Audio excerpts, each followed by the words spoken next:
Salut, je suis Sean Curtis alias Vulcain et vous êtes sur Terra Adventum. Nouvelle exploratologie, il est le premier à avoir franchi le passage du Nord-Ouest, le premier à avoir atteint le pôle Sud, le premier à avoir atteint les deux pôles. C'est le Norvégien Roald Amundsen. Attention, il va faire froid.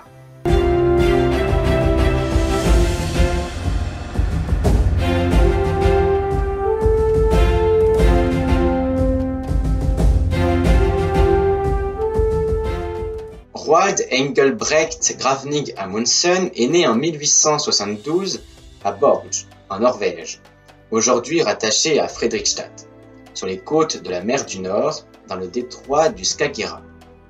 Il est le fils de Jens Amundsen, un armateur ancien capitaine de la marine. Ah ouais, donc il a vécu dans un environnement maritime. Et oui, effectivement, rien de plus logique, mais sa mère veut qu'il fasse médecine. Donc il s'éloigne petit à petit de cet environnement. En 1889, Amundsen a 18 ans, quand un autre explorateur norvégien, Fridtjof Nansen, réussit la traversée du Groenland en ski. À partir de là, c'est décidé, il veut aussi devenir explorateur. Mais il ne dit rien à ses parents, par peur que ça ne leur plaise pas, et du coup il entame des études de médecine, discipline où il est assez mauvais. Mais à 21 ans, sa mère meurt, et direct, il quitte la fac pour la vie de marin. Il apprend le métier sur divers bateaux comme simple matelot, et obtient des postes plus élevés au fil des années. En 1897, à 25 ans, il est nommé second lieutenant du Fokké Belgica. Du Fokké, ils vont partir à la chasse aux phoques. Non, mais c'est un bon bateau pour aller en Antarctique, car oui, c'est une expédition scientifique en Antarctique. Le commandant est Adrien de Gerlache de Gomery, en Belge. Il arrive à la terre de Graham dans la péninsule antarctique. Là-bas, Amundsen devient le premier à faire du ski en Antarctique. Ils sont pris par les glaces et doivent donc hiverner pendant 6 mois dans un climat rude, mais heureusement pas meurtrier. Puis ils rentrèrent en Europe avec plein de données scientifiques. Ces hommes sont les premiers à hiverner en Antarctique. Là-bas, Amundsen s'est lié d'amitié avec le docteur Cook. Quoi, encore James Cook? Mais attends, c'est pas possible, c'est pas la même époque. Effectivement, il s'agit du médecin américain Frederick Cook. Mais tout comme James Cook, il évitera à son équipage le problème du scorbut. Au retour, Roald obtient son brevet de capitaine et peut ainsi lancer sa propre expédition. Il a pour but de franchir le passage du Nord-Ouest, le fameux passage qui est recherché depuis le XVIe siècle, mais que personne n'a encore réussi à trouver à cause des glaces.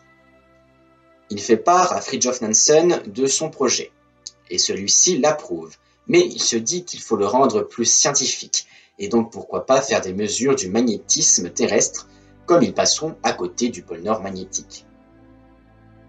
Le 16 juin 1903, le Gjoa prend le large avec à son bord seulement 7 personnes en comptant Amundsen. Il passe la mer de Baffin, le détroit de Lancaster, le détroit de Peel, celui de Ross, et enfin celui de Rai. Il débarque dans une baie au sud de l'île du roi Guillaume, baie qui sera nommée Gjoahaven. Ce qui veut dire la baie de Gjoa en norvégien. Le Gjoa, c'est le bateau, pour ceux qui ne suivent pas. Il hiverne là-bas 2 années. 2 années qui vont lui servir à prendre des mesures magnétiques et à apprendre la langue des Inuits. Enfin, en 1905, il quitte l'archipel arctique canadien et devient ainsi le premier à avoir franchi le passage du Nord-Ouest. Mais il doit encore hiverner en hiver. Pressé de faire savoir au monde entier son exploit, il parcourt 800 km par la terre pour rejoindre la ville d'Eagle en Alaska. Et en 1906, il est de retour chez lui. Il faudra attendre 1942 pour que le passage du Nord-Ouest soit refranchi. Amundsen est donc le premier à avoir fait du ski en Antarctique, le premier à hiverner en Antarctique, le premier à franchir le passage du Nord-Ouest. Maintenant, il veut devenir le premier à arriver au pôle Nord. Pour cela, Fridtjof Nansen lui prête le Farn, le navire qui l'avait aidé à s'approcher du pôle et ainsi battre un record. On est en 1909, soit en plein âge d'or de la conquête des pôles. Et avant même qu'Amundsen parte, le pôle aurait été découvert par Frederick Cook, son ami médecin. Puis c'est Robert Peary qui l'atteint quelques jours plus tard. Le pôle Nord découvert, Amundsen ne peut pas être le premier. Il décide donc de changer ses plans et d'essayer d'être le premier au pôle Sud. Ernest Shackleton a essayé, il n'a pas réussi, mais risque de revenir. Robert Falcon Scott réagit et lance son expédition Terra Nova. Amundsen réplique, la course est lancée. Qui d'Amundsen ou de Scott sera le premier à arriver au pôle Sud? Qui sera les premiers au pôle Sud? Les Norvégiens ou les Britanniques? La suite, après la pub. Quoi? Quelle pub? Celle-ci, n'oubliez pas d'aimer cette vidéo, de t'abonner à cette chaîne, c'est très important. Et tiens, écris un commentaire qui va gagner. Amundsen est arrivé en premier en Antarctique. Il déploie son camp dans la baie des Baleines, lieu qu'il nommera Framham. Scott, lui, sera à 700 km de là, au Cap Evans. Amundsen s'élance, mais c'est un faux départ. Il retourne à son camp, la saison hivernale est trop avancée, le froid est trop rude. Le 19 octobre 1911, il repart, et après l'ascension du glacier Axel Heiberg, il arrive au pôle Sud le 14 décembre 1911. Et il est le premier. Il monte une tente au pôle pour prouver sa réussite et écrit une lettre au cas où personne ne reviendrait en vie lors du trajet du retour. Heureusement pour eux, personne ne meurt, ce qui n'est malheureusement pas le cas pour Scott et ses coéquipiers, qui, après avoir atteint le pôle Sud le 17 janvier 1912, soit un mois plus tard, périront dans le froid de l'Antarctique. Mais ça, c'est une autre histoire, sûrement une prochaine fois. Amundsen, après ses exploits, n'arrête pas pour autant les explorations. Il franchit en 1918 le passage du Nord-Est, déjà traversé depuis 1879, mais il devient ainsi le premier à avoir franchi le passage du Nord-Ouest et celui du Nord-Est. Il décide d'atteindre le pôle Nord, ou tout du moins de le survoler en avion. Lincoln Ellsworth, un millionnaire américain, finance le projet et le rejoint.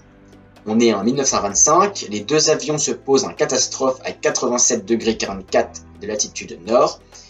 Il faut réparer les dégâts et construire une piste de décollage avant de rentrer.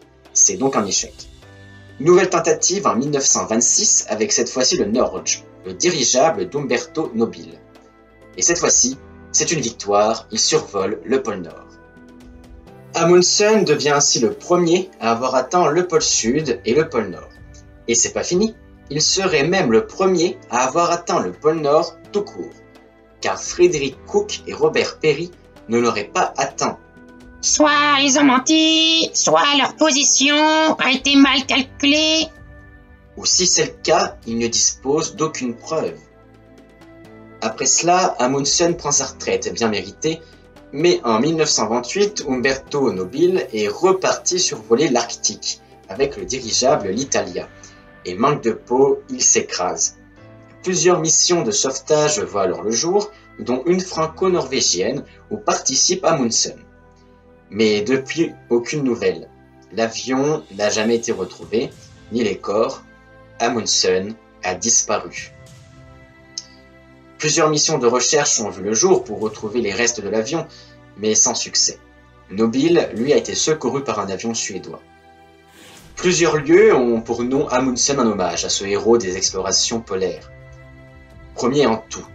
Par exemple, la mer Amundsen, le mont Amundsen ou le glacier Amundsen en Antarctique, le golfe Amundsen en Arctique.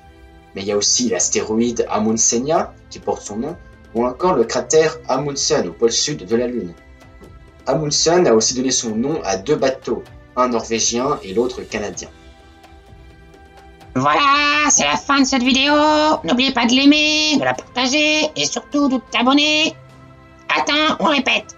Il est le premier à faire du ski en Antarctique, le premier à hiverner en Antarctique, le premier à franchir le passage du Nord-Ouest, et du coup, le premier à franchir les deux passages. Il est le premier à avoir atteint le pôle Sud, le premier à avoir atteint les deux pôles, et peut-être même le premier à avoir atteint le pôle Nord. Allez, abonnez-vous, abonnez-vous, abonnez-vous.